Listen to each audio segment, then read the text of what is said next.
ইমামতির জায়গায় দাঁড়াই দিয়ে ইমাম সাহেব পিছনে চলে যাবে। নামাজ যেটুক বাকি আছে এই পিছনে থেকে যাকে এনে দিয়েছে সে অ্যাসিস্ট্যান্ট ইমাম হিসেবে বাকি নামাজ পড়াই দেবে। ইমাম সাহেব পিছনে যে জরুরত সেটা ওযু বানায় সে অ্যাটেন্ড করবে পিছনে, তাতে কিছু পাইলেও ভালো, না পাইলে ইমাম সাহেব আবার শুরু করবে নামাজ। এখন আপনি যে ইমামের পিছনে সপ্তাহে একদিনও মসজিদে আসলেন না, ওক্তিও নামাজ পড়ে না, শুকুর আলী মুসল্লি, শুক্রবারে এসে ইমামের পিছনে বড় জায়গাটা যায় নামাজ বিছে চাটি বিছে দখল করে দাঁড়াইছেন। ইমামের যদি এই অ্যাক্সিডেন্ট হয়ে যায়, বাই ছুটে যায় এক রেখাত হওয়ার পরে, আর আপনারা যদি ওই জায়গা দাঁড়ায় দেয়, আপনার কি চটবে? আপনি দেবেন যে পায়খানা করে এগিয়ে দেবেন। কতক্ষণ? এই জন্য আপনার ওই জায়গা দাঁড়ানো আদৌ উচিত না, পয়সা যতই বেশি দেন। ওখানে দাঁড়াবে যেই লোকটা ইমামের অনুপস্থিতিতে ইমামতি করার যোগ্যতা রাখে। কতক্ষণ ঠিক না? সপ্তাহে দৈনন্দিন 5 ওয়াক্ত নামাজ যদি থাকে, তারপরে যদি আপনার আমলনামায় 2টা জুমা থাকে, তাহলে আল্লাহ পাক রব্বুল আলামিন 3 নম্বর ফিল্টার 2 রমজানের ক্রিয়া শুরু করে দিবেন। আপনার আমলনামায় 5 ওয়াক্ত নামাজ নাই, 2 জুমা আপনার আমলনামায় নাই, আপনি শুধু রমজানের রোজা রাখছেন, 3 নম্বর ফিল্টার হবে, গুনাহ সব পরিষ্কার নাও হতে পারে। এজন্য হুজুর বলেন as-সালাবাতুল খামস, 1 নম্বরে 5 ওয়াক্ত নামাজ, 2 নম্বরে আল জুমআতুল জুমআ, 2 জুমার নামাজ আদায় করেছেন, 3 নম্বরে রমাদান ইলা রমাদান, 2 রমজানের রোজা রেখেছেন। নবী পাক বলেন মুকাফফিরাতুম মা বাইনাহুন্না ইজাজতানাবাল কাবায়ের, মাঝে যত সগীরা গুনাহ আছে বিনা তওবায় সব ক্ষমা হইয়া যায়। শর্ত হলো ইজাজতানাবাল কাবায়ের। ওই কথাটা আল্লাহ নবীও বলছেন, তোমার দায়িত্ব কবিরা গুনাহ থেকে বেঁচে থাকা, তোমার দায়িত্ব কবিরা গুনাহ থেকে বেঁচে থাকা। এখন জানতে চাইলাম আল্লাহ পাক যেহেতু এত সুন্দর ব্যবস্থা আছে, ভাই 5 ওয়াক্ত নামাজ পড়বো তো? নিয়ত আছে? রমজান 2 জুমার নামাজ সময় মতো আদায় করব, আগে আগে যে মসজিদে বসবো, আর রমজানের রোজা রাখবো। আল্লাহ তাআলা মাফ করে দিক, বলেন আমিন। এরপরে আল্লাহ পাক বললেন যে ইনতাজতানিবু কাবায়ের, তুমি যদি কবিরা গুনাহ পরিহার করো, তাহলে আমাকে কবিরা গুনাহ জানতে হবে। যে মানে সে, যে জানে সে মানে। কতক্ষণ? যে জানে সে মানে। মানতে হলে জানতে হবে। কবিরা গুনাহ ছাড়বেন না, চিনলে আপনি ছাড়বেন কি? গুনাহকে যদি গুনাহ বলে জানেন তাহলে আপনি তওবা করতে পারবেন, আর গুনাহরে যদি গুনাহ মনে না করেন তাহলে আপনি কোনোদিনও তওবা করতে পারবেন না। এদিক তাকান, যেই লোকটা দাড়ি পুরো চাইছে ফেলে, খেয়াল করেন, যেই লোকটা দাড়ি পুরো শেভ করে ফেলে, ও লোকটা জানে যে দাড়ি কাটা কবিরা গুনাহ, আমি কবিরা গুনাহ করতেছি, ঠিক কি না? একদিন সে তওবা করতে পারবে যে না, আর দাড়িতে বেলেট দেওয়া যাবে না, খুর লাগানো যাবে না। কিন্তু যেই লোকটা একটুক খাইজনে চুলকনি দাড়ি, পেঁয়াজের পাশার দাড়ির মতো দাড়ি রাখে, আর এই দাড়িরে সুন্নতি দাড়ি মনে করে, অথচ এটা সুন্নতি দাড়ি না, ওই লোকটা জীবনেও কোনদিন সুন্নতি দাড়ি রাখতে পারবে না, আর ওই গুনাহ থেকে সে তওবা করতে পারবে না। আগে গুনাহকে গুনাহ মনে করতে হবে আপনাকে। আমরা মমতাজ, মনির খান, আলমগীরের গান শুনি, এই গানটা আমরা গুনাহ মনে করেই শুনি, একদিন তওবা করতে পারবেন। কিন্তু এক শ্রেণীর মানুষ বাউল গান, বাবার দরবারে, খাজার দরবারে যে গান গায় বাউল গান, এই বাউল গানকে বৈধ মনে করে, জারি গানকে বৈধ মনে করে, তারপরে করচা গানকে বৈধ মনে করে, গাজির গানকে বৈধ মনে করে। যারা এই সব গানকে বৈধ মনে করে তারা জীবনে সে গানের থেকে তওবা করতে পারবে না। কাজেই কারণ সে গুনাহ, একে গুনাহ মনে করে না, আর গুনাহকে গুনাহ মনে না করলে তার থেকে তওবা করা সম্ভব না। যেই লোকটা টেলিভিশন দেখে, টেলিভিশনে জায়েজ মনে করে, টেলিভিশনে গুনাহ মনে করে না, এর থেকে জ্ঞান অর্জন করার নিয়তে শোনে, ওই লোকটা জীবনেও টেলিভিশনকে গুনাহ মনে করে না, কাজেই তার টেলিভিশনের থেকে তওবা করা সম্ভব হবে না। আগে আপনাকে গুনাহকে গুনাহ হিসেবে বুঝে নিতে হবে। তো কবিরা গুনাহ যত আছে তার মধ্যে আকবারুল কাবায়ের, সর্বশ্রেষ্ঠ বড় কবিরা গুনাহ 3টা। কয়টা? এই 3টে বলে আমি শেষ করে দেব। সবচেয়ে বড় কবিরা গুনাহ, কবিরার মধ্যে আবার সবচেয়ে বড় 3টা। কয়টা? 1 নম্বরে শিরিক, বলেন 1 নম্বরে, 2 নম্বরে কুফর, কুফরি গুনাহ, 3 নম্বরে বেদাত, বেদাতি গুনাহ। এই 3টে সবচেয়ে বড় গুনাহ। এবার শিরক আবার 3 প্রকার। একটা হলো শিরিক ফিজ জাত, 2 নম্বরে শিরিক ফিজ সিফাত, 3 নম্বরে শিরিক ফিল ইবাদত। শিরিক ফিজ জাত হলো আল্লাহর অস্তিত্বের সাথে কেউরে শরীক করা, যেমন ক্বালাতিল ইহুদু উযাইরুন ইবনুল্লাহ, ইহুদিরা বলে ইহুদিরা বলে উযাইর আলাইহিস সালাম আল্লাহর ছেলে। দূর টের পাই নাই মনে, নাউজুবিল্লাহ কলো না। উযাইর আলাইহিস সালাম আল্লাহর ছেলে, এই কথাটার তরজমা কি? এই কথার তরজমা হলো আল্লাহ তাআলা উযাইর আলাইহিস সালামের মায়ের সাথে যৌন মিলন করেছে। একটু জোরে কর না, নাউজুবিল্লাহ।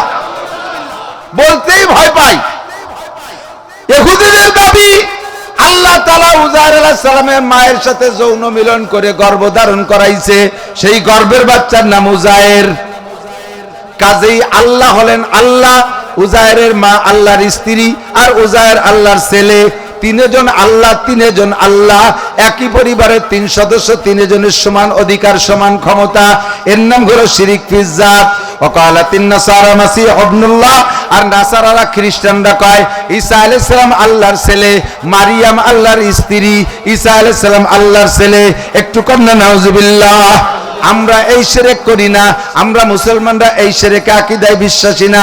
তবে আমরা আর দুইটা শিরিক করে থাকি, একটা হলো শিরিক ফিস সিফাত, আর একটা হলো শিরিক ফিস জাত, শিরিক ফিল ইবাদত। শিরিক ফিস সিফাত বলে আল্লাহর যে গুণ আছে, ক্ষমতা আছে, ওই ক্ষমতা মানুষের মধ্যে আমরা মনে করা, বা কোন মখলুকের মধ্যে আছে মনে করা। যেমন শান্তি দেওয়ার মালিক কে? একটু আস্তে কন, কে? শান্তি জগতের কোন মানুষ দিতে পারে না। ক্ষমতার উৎস কোথায়? আল্লাহর কাছে। বলেন কোথায়? এই জায়গা আমরা বলি দিক তাকান, মুশরিক হয়ে যায়, বিশেষ করে নির্বাচন আসলে। রাজনৈতিক বড় জেনারেল যে দুইটা তিনটে দল আছে, ধর্মীয় ইসলামী দলগুলো আমার বিশ্বাসের কথা বলে না। জেনারেল যে রাজনৈতিক দুইটা তিনটে দল আছে, তারা বলে ক্ষমতার উৎস জনগণ। কতক্ষণ বলে কি বলে না? আল্লাহ তাআলা, আমরা এতদিন কোরআন হাদিস দিয়ে বুঝাইছি ক্ষমতার উৎস জনগণ নয়, ক্ষমতার উৎস আল্লাহ। এই কথা মতো মানুষের অন্তরে বুঝাইতে পারি না। আমরা এই বলতে গেলে মৌলবাদ হয়ে যাই, রাজাকার হয়ে যাই, জঙ্গিবাদ হয়ে যাই, তালেবান হয়ে যাই, বিভিন্ন বদনাম আমাদের কাঁধে চাপায় দেয়। কথা বলেন ঠিক কি ঠিক না? আল্লাহ তাআলা চোখে আঙ্গুল দিয়ে দেখাই দিয়েছে জনগণ ক্ষমতার উৎস না ক্ষমতার উৎস অন্য কেউ। এবার ভালো করে বুঝাই দিয়েছে, ভিন্ন ভাবে নেবেন না। শ্রোতাদের ভিতরে সব দলের মানুষ আছে আমি জানি, যদিও আমলিগ আলারা আপাতত চাইপে রয়েছে, কিন্তু মাঠে আমলিগ নাই তা না, মাঠে বিএনপি নাই তা না, সব দলের মানুষ আছেন। আমি রাজনীতি বুঝানোর জন্য বলি নাই, আমি শিরিক মুক্ত ঈমান তৈরি করার জন্য উদাহরণটা দিচ্ছি। আমাদের বিগত সরকার, তৎকালীন প্রধানমন্ত্রী জননেত্রী শেখ হাসিনা যখন প্রধানমন্ত্রী ছিলেন, উনিও এই বক্তব্যে একমত ছিলেন জনগণ ক্ষমতার উৎস। উনিও এই বুলিয়া উড়াইছে, কিন্তু সমস্ত জনগণ, বেশিরভাগ জনগণ, বেশিরভাগ ক্ষমতাধর জনগণ ওনার সাথে। বাংলাদেশের সেনাবাহিনী ওনার হুকুমে ছিল, বাংলাদেশের পুলিশ বাহিনী ওনার হাতে ছিল, বিডিআর ওনার হাতে ছিল, আনসার ওনার হাতে ছিল, র্যাব ওনার হাতে ছিল, নৌবাহিনী ওনার হাতে ছিল, বিমান বাহিনী ওনার হাতে ছিল, বাংলাদেশের সমস্ত সমরাস্ত্র ওনার হাতে, সমস্ত অত্যাধুনিক অস্ত্র, সব অস্ত্র তার হাতে ছিল। এবং ছাত্রলীগ তার হাতে, যুবলীগ তার হাতে, কৃষক লীগ তার হাতে, তাঁতি লীগ তার হাতে, সাধারণ আমলীগ পাবলিক তার হাতে। সংখ্যাগরিষ্ঠতার দিক তাকাইলে সে সময় পর্যন্ত আমলীগের সাথে সব ছিল। সমস্ত অস্ত্র থাকা সত্ত্বে নিরস্ত্র কয়েকজন পোলাপানের স্লোগানে সব কিছু নিয়ে ফেলাইয়া টেলাইয়া সবকিছু থুইয়ে দেশ ছেড়ে চলে যাওয়া লাগছে। কথা কোন ঠিক কি ঠিক না? এর দ্বারা আল্লাহ কয়, আমি চোখে আঙ্গুল দিয়ে দেখাই দিছি, তোমরা তো বলতে জনগণ ক্ষমতার উৎস। এত জনগণ তোমার হাতে থাকতে তোমার ক্ষমতা কোথায় গেল? বোঝা গেল জনগণ ক্ষমতার উৎস। ক্ষমতার উৎস কে? আল্লাহ। ওখান থেকে ডিক্লার হয়ে গেছে, এভাবে প্রধানমন্ত্রী যাবে, এভাবে এমপি মন্ত্রীরা লুকায় যাবে, অস্ত্র শস্ত্র সব জায়গায় পড়ে থাকবে নিথর হইয়া, একটাও তোমার পক্ষে ফুটবে না। এ ক্ষমতা কার হাতে? সেখান থেকে শিক্ষা নাও। এখন যারা ক্ষমতায় দাপট দেখাচ্ছ, তারাও শিক্ষা নিয়ে রাখো, তারাও শিক্ষা নিয়ে রাখো। এমন যদি উল্টো পাল্টা করো, তোমাদেরকে আল্লাহ তাআলা এরকম বেইজ্জতি করে পরাজিত করতে পারে। কথা বলেন, পারে কি পারে না? এখন ক্ষমতার দাম বিক্কে যা খুশি তা করতেছো, মুহূর্তের ভিতরে আল্লাহ তাআলা পদদলিত করে দিতে পারে। ক্ষমতার উৎস জনগণ নয়, ক্ষমতার উৎস কে? এই শিরিক থেকে বাঁচতে হবে। বলেন ক্ষমতার উৎস একমাত্র, বলেন একমাত্র, বলেন একমাত্র কে? আল্লাহ। এর নাম শিরিক ফিস সিফাত। এই শিরিক ফিস সিফাতের থেকে উঠে আসলাম আজকে 2 নম্বর। আমরা নির্বাচনের সময় নেতাদের পিছনে স্লোগান দেই, অমুক ভাইকে দিলে ভোট শান্তি পাবে। কন্যাই জীবনে 2-1 কন্যাই কোনোদিন একজনও বাদ নাই, সবাই কইছেন, আমিও কইছি। কমপক্ষে মেম্বারের পিছনে বোতল ভাইকে দিলে ভোট শান্তি পাবে দেশের লোক, চেয়ারম্যানের পিছনে যে কয় বোতল ভাইকে দিলে ভোট শান্তি পাবে দেশের লোক, আওয়ামী লীগে দিলে ভোট, নৌকা মার্কায় দিলে ভোট, দানের শীষে দিলে ভোট শান্তি পাবে দেশের লোক। এই কথাটা শিরকি কথা। শান্তির মালিক তুমি না। আল্লাহ কায় ফালিয়াবুদু রাব্বা হাযাল বাইত আল্লাযী আতামাহুম মিন জু ওয়া আমানাহুম মিন কাউফ। শান্তি তোমার দুইটা জিনিসের নাম, একটা হলো প্রয়োজনীয় সামগ্রী ক্রয় ক্ষমতার ভিতরে অ্যাভেলেবেল পাওয়া। বুঝেন নাই? শান্তি কয় জিনিসের নাম? মাত্র দুইটা জিনিসের নাম শান্তি। আরে আমার দিক তাকায় না, মাত্র দুইটা জিনিসের নাম শান্তি। কয়টা? একটা হলো প্রয়োজনীয় সামগ্রী, অল এভরিথিং, ধান চাল মাছ ডাল চাল পিএস কদু লাউ সিম দালান কোটা গাড়ি বাড়ি যত যা কিছু লাগে আমার প্রয়োজনীয় সামগ্রী ক্রয় ক্ষমতার ভিতরে অ্যাভেলেবেল পাওয়া, এটা হলো এক নাম্বার। 2 নম্বর, আমাকে নিরাপদ জীবন যাপনের ব্যবস্থা হওয়া। 1 কোটি টাকা নিয়ে এখন রওনা দিয়ে চলে যাব খুলনা 0 পয়েন্টে, রাস্তায় বড় বড় ফাঁকা আছে, কেউ আমারে শালা কয়ে দাঁড় করবে না। সুন্দরী মেয়ে রাতের বেলা হেঁটে চলে যাবে যশোর, রাস্তায় তাকে যত যুবক দেখুক কেউ তারে কিক মারবে না, কুক মারবে না।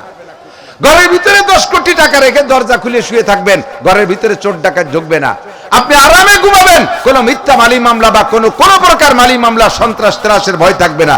এর নাম হলো নিরাপদ জীবন যাপন। এই দুইটা জিনিসের মধ্যে সমস্ত শান্তি লুকায়িত। কথা কোন ঠিক কি ঠিক না? আল্লাহকে এই দুইটা শান্তি হাসিনের হাতেও নাই, খালেদার হাতেও নাই, ইরশাদের হাতেও নাই, দুনিয়ার কোনো মানুষের হাতে নাই, কোনো নেতার হাতে নাই। ফালিয়াবুদু রাব্বা হাযাল বাইত, এই ঘরের রবের ইবাদত করো। আল্লাযী আতামাহুম মিন জু, যে আল্লাহ তাআলা সমস্ত ক্ষুধা দূর করে দেয়, ওয়া আমানাহুম মিন খাউফ, সকল প্রকার নিরাপত্তা সে আল্লাহ তাআলা দান করে। সেই আল্লাহ একমাত্র কে? আল্লাহ। শান্তি দুই জিনিস পাইতে হলে ওই ঘরের রবের ইবাদত করো, তিনিই শান্তি দেবে। আমরা স্লোগান দেই বোতল ভাইকে দিলে ভোট শান্তি পাবে দেশের লোক। কত বোতল বাইরে ভোট দিলাম, শান্তি তো দূরের কথা, আমাকে শান্তি যাক, যেখানে যায় যাক, সে বোতল ভাই নিজেই তো অশান্তিতে কোন জায়গায় রয়েছে তার খবর নেই। কথা কন না কে? যে যারে ভোট দিলাম তার নিজের যদি এত অশান্তি আসে, আমাকে কি কি কি কি কসু শান্তি দেবে? কাজেই দিয়ে দেখছি সব জায়গা ভোট শান্তির লোভে, আর আমরা সেই অশান্তির কারখানায় ভোট দিতে রাজি না। কথা কন না কেন? একটা বার আল্লাহকে ভোট দেন, মার্কা হবে 2টা। কয়টা? একটা প্রেসিডেন্ট মার্কা, একটা প্রধানমন্ত্রী মার্কা। প্রেসিডেন্ট আমার আল্লাহ, প্রধানমন্ত্রী আমার নবী মুহাম্মদ রাসূলুল্লাহ। ঠিক ঠিক না? মার্কা হবে 2টা, কোরআন আর হাদিস। শুধু বলবেন না আল কোরআনের আলো ঘরে ঘরে জ্বালো, এইটা বললে আপনি আবার কাফের হয়ে যাবেন, কারণ আপনি হাদিসকে মূল্যায়ন করেন নাই। আল্লাহকে যেমন মানতে হবে, নবীকে এরকম মানতে হবে, কোরআনকে যেমন মানতে হবে, হাদিসকে এরকম মানতে হবে। শুধু কোরআন দিয়ে সংসদ গঠন করা আদৌ সম্ভব না। আপনারা তো পাবলিক জানেন না, আমরা মৌলবীরা যা কই দেয় তাই কই নাস্তি তালে থাকেন। শুধু কোরআন শরীফ দিয়ে সংসদ গঠন করা সম্ভব না, দেশ চালানো সম্ভব না। হাদিস ছাড়া হাদিস ছাড়া হাদিস ছাড়া শুধু কোরআন দিয়ে পরিপূর্ণ শরীয়ত গড়বে না। এই জন্য স্লোগান হবে কোরআন হাদিস যেখানে, আমরা আছি সেখানে, আল্লাহ রাসূল যেখানে। বলবেন না? আপনি আমলি গালারা নিয়ে আসেন, আমলি গালারা সংবিধান বানান, কোরআন আর হাদিস দিয়ে সব ভোট আপনাকে দেব। বিএনপি আলারা কোরআন হাদিস দিয়ে সংবিধান বানান, ভোট সব আপনাকে দেব। জাতীয় পার্টি আলারা কোরআন হাদিস দিয়ে সংবিধান বানান, সব ভোট আপনাকে দেব। আমি কোনো দল বলি নেই। কথা বল, কোরআন হাদিস যেখানে, আল্লাহ রাসূল যেখানে, আল্লাহ রাসূল নাই যেখানে, কোরআন হাদিস নাই যেখানে। মিথ্যে কথা কয়। এই কথা প্রমাণ হবে যদি সামনে আল্লাহ রুজিতি নির্বাচন রাখে সেই সময়। কথা কন? সরমনের হুজুরের এত ভোট এত ভোট এত মুরিদ, অথচ এমপি হওয়ার জন্য ভোট খুঁজে পায় না। উনার কাছে মুরিদ হয়ে ভোট দেয় অন্য দলে। হাজার হাজার আমি চিনি। তো মাঠে ভোট দিয়ে গেলেন আল্লাহ রসুল রে, আবার বুথখানায় যাই আপনার যাতে দেওয়ার দরকার তাইতে দিলেন। এই মুনাফিকি করলে আপনি দুনিয়ায় কোনোদিনও শান্তি খুঁজে পাবে না। ঠিক কি ঠিক না? শান্তি যদি পাইতে চাও 2টা মার্কায় ভোট দাও, 2টা মার্কায় দিলে ভোট শান্তি পাবে দেশের লোক। 1 নম্বরে কোরআন, 2 নম্বরে হাদিস। সংবিধান হবে 2টা, কি বলা হয় মূলনীতি হবে 2টা, ঈমান আর তাকওয়া। বিশ্বাস হয় যারা এই 2 মার্কায় ভোট দিয়েছে, যারা এই 2টা মূলনীতিকে ধারণ করেছে, ঈমান আর তাকওয়া। জগতে এখনো তাদের একটা দল আছে, আফগানিস্তানে চলে যান, আফগানিস্তানে চলে যান, 100% কোরআনী সংবিধান হাদিসের সংবিধান বাস্তবায়ন হচ্ছে। আসমান থেকে রহমত, জমিন থেকে বরকত উগরাই দিছে, হাজার হাজার খনিজ সম্পদ তারা পেয়ে যাচ্ছে। আসমানি রহমত প্রত্যেকটা ফসল আগের চাইতে শতগুণ বেশি ফলতেছে, সার ওষুধ কীটনাশক কিছুই লাগতেছে না। মাত্র 2-2.5 বছরের ভিতরে আফগানের মুদ্রার দাঁতে রোল নাম্বার 3, 1 নম্বর 2 নম্বর 3 নম্বর মর্যাদা আছে আফগানের মুদ্রা। আল্লাহ যদি 10টা বছর তাদেরকে এভাবে রাখে, তাহলে 1 নম্বর রোল নাম্বার 1 হবে আফগানের মুদ্রার দাম। বাংলাদেশ সবচাইতে সুন্দর দেশ, এ দেশের মাটি সোনার চাইতে খাঁটি, এর ভিতরে উর্বর শক্তি বেশি, এ জায়গা আল্লাহ সবকিছু বেশি দেবে। আল্লাহ চাইতেছে কোরআন আর হাদিস, ঈমান আর তাকওয়া। কথা বলেন ঠিক কি ঠিক না? যদি শান্তি পাইতে চাও কানে হাত দাও দোস্ত। এই জন্য শিরিক সিফাত আমি করব না। দুনিয়ার কোন মানুষে ভোট দিলে শান্তি পাওয়া যায়, এই স্লোগান জীবনে কোনো দিন দেব ঠিক কিনা? শিরিক সিফাত আরেকটা তাকান, আমাদের এই আপনাদের এই খুলনার এলাকা থেকেও যায়। আমি মাগুরা পানি ভবন, পানি উন্নয়ন বোর্ড, মসজিদ মাদ্রাসার মাহফিলে বসে রয়েছি মসজিদে, এর ভিতরে দেখি এই পাশে 2001 খান গাড়ি গেছে এই খুলনা বিভাগের থেকে, 2001 খান গাড়ি গেছে এই দিক দিয়ে। এই গাড়িতে যাত্রী যারা যাইতেছে আমাদের ফরিদপুর যাইতেছে, যেখানে যাওয়ার দরকার সেই জায়গায় আছে। প্রত্যেকের গলায় পীর সাহেবের ছবি ঝুলানো। এই অবস্থায় নামাজ তো 99% পড়ে না, এর ভিতরে 20-20 জন নামাজ পড়তে গেছে, পীর সাহেবের ছবিও গলায় ঝুলানো। পীর সাহেবের কাছে মুরিদ হয়, সে জায়গা মুরিদ হলি ছেলে হয়, মেয়ে হয়, ধন সম্পদ হয়, ধনী হওয়া যায়, এমপি হওয়া যায়, মন্ত্রী হওয়া যায়, চেয়ারম্যান হওয়া যায়। এই আকীদা নিয়ে যদি কোনো পীরের কাছে মুরিদ হয়, ওই লোকটা মুশরিক, ওই লোকটা শিরক সিফাতের মধ্যে আছে। আল্লাহর গুণ পীরের মধ্যে মনে করে, পীরের দরবারে মান্নত করলে ছেলে হয়, পীরের দরবার মান্নত করলে সম্পদে বরকত হয়, সম্পদ আসে বেশি পাওয়া যায়। এই আকীদা রাখা শিরক সিফাত। একে টাইমে সব জায়গা দেখার ক্ষমতা কার? একে টাইমে সব জায়গা ক্ষমতা নিয়ে উপস্থিত হওয়ার ক্ষমতা কার? যদি বলি আমি মিলাদ পড়তে গেলে দুরুদ পড়লে এই জায়গার রসুল এসে হাজির হয়ে যায়, তাহলে এইটা আল্লাহর গুণ রসুলের মধ্যে আপনি দাবি করতেছেন, আপনিও মুশরিক হয়ে গেছেন। নামাজ পড়েন আর দুরুদ পড়েন, 1 সেকেন্ডও ভেস্তে যেতে পারবেন না, আপনি শিরক সিফাতের ভিতরে মশগুল আছেন। আল্লাহ আল্লাহ হেফাজত করুক, বলেন আমিন। আমি আর কখনো শিরক সিফাত করব। 3 নম্বর হলো শিরিক ফিল ইবাদত। এদিক তাকান, এই জায়গা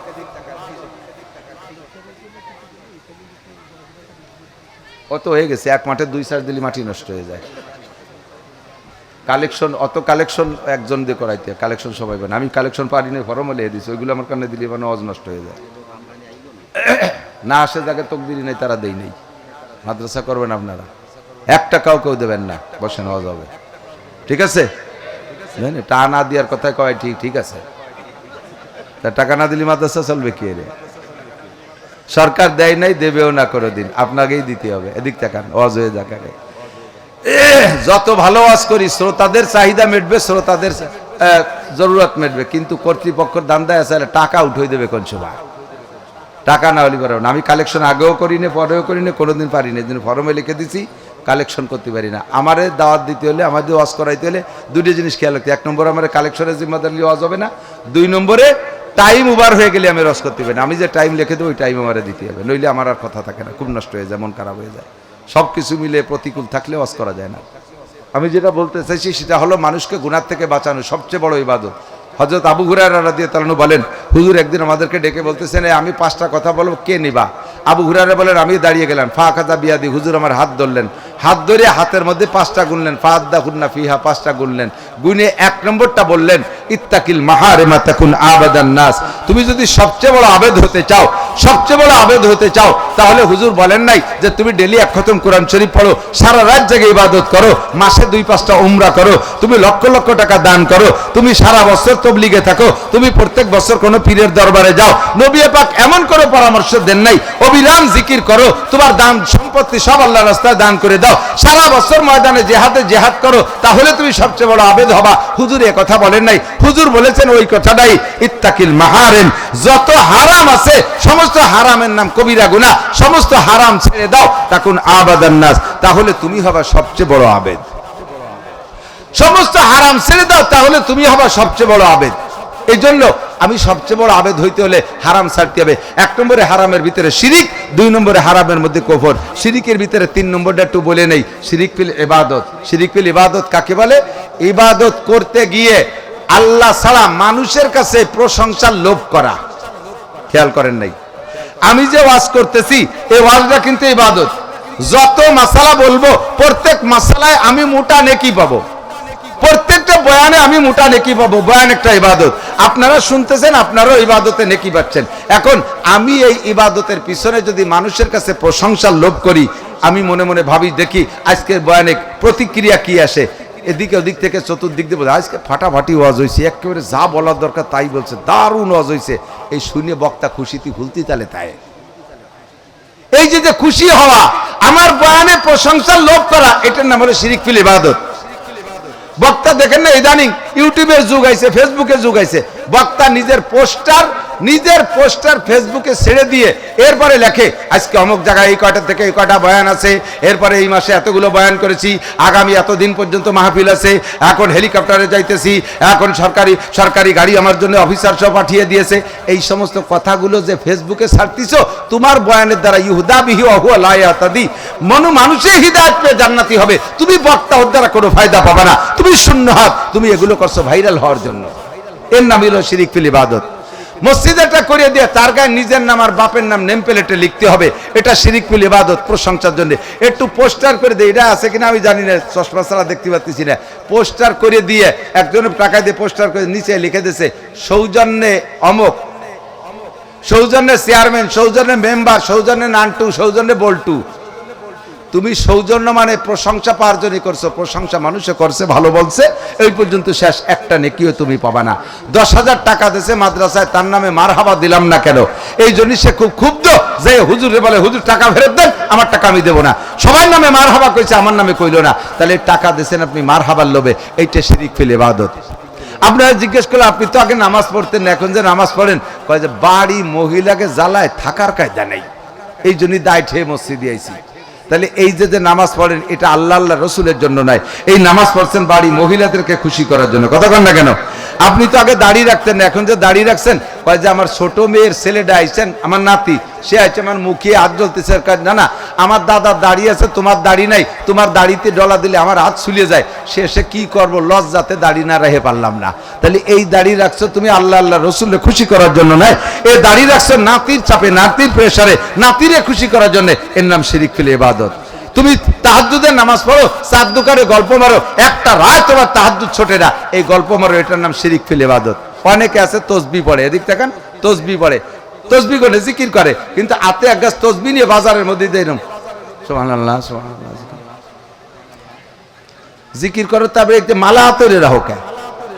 আবার জিকির করতেছে, মানুষের সাথে কথা বলতেছে, তার ফাঁকে দিয়ে যে দানা সর্তি তালে আছে, এও দেখছেন না, গুটি জ্বালাতেই আছে। আরে তুই কি গুটি জ্বালাস কে? কলব জারি হয়ে গেছে। তো কলব যদি জারি হয়, তা মালা নাচানোর কি দরকার? মানুষকে দেখাও তুমি বড় জাকের, তুমি বড় জিকির করো, তাই না? এর নাম শিরিক ফিল ইবাদত। এর নাম কি? শিরিক ফিল ইবাদত। আজান দিতে যাইয়া আরে কুয়োরা, এ সব শিরিক ফিল ইবাদত। আল্লাহু আকবার, আল্লাহু আকবার, স্যান্ডেল দিয়ে বাড়িতে চিৎ করে ফেলাই দিতে, ওরে কি আজান? এরকম কি আজান? কিরাত করবো নামাজের ভিতরে, বানাও বাদ দাও, মুসল্লিদেরকে খুশি করার জন্য নরমাল তিলাওয়াত। এদিক তাকান, একটা কিরাত দুই ভাবে পড়া যায়, খাটো খাটো মধ্যে শুদ্ধ করে পড়া যায়, আবার লম্বা মধ্যেও শুদ্ধ করে পড়া যায়। হাদিসে আসছে একটা হরফে 10 নেকি, নামাজের পড়লে মধ্যে পড়লেন 100 নেকি, কিন্তু একটা হরফের লম্বা টাইনিয়ে 5 হাত লম্বা বানালি পরে 20 নেকি হয় না। কাজেই নামাজের ভিতরে যথা তাড়াতাড়ি একটু বেশি কিরাত পড়ার চেষ্টা করতে হবে। আলহামদুলিল্লাহি রাব্বিল আলামিন, আর রহমানির রহিম, মালিকি ইয়াউমিদ্দিন, ইয়াকা না'বুদু ওয়া ইয়াকা নাস্তাঈন, ইহদিনাস সিরাতাল মুস্তাকিম, সিরাতাল লাযীনা আন'আমতা আলাইহিম, গায়রিল মাগদুবি আলাইহিম ওয়ালাদ-দাল্লিন। আমিন।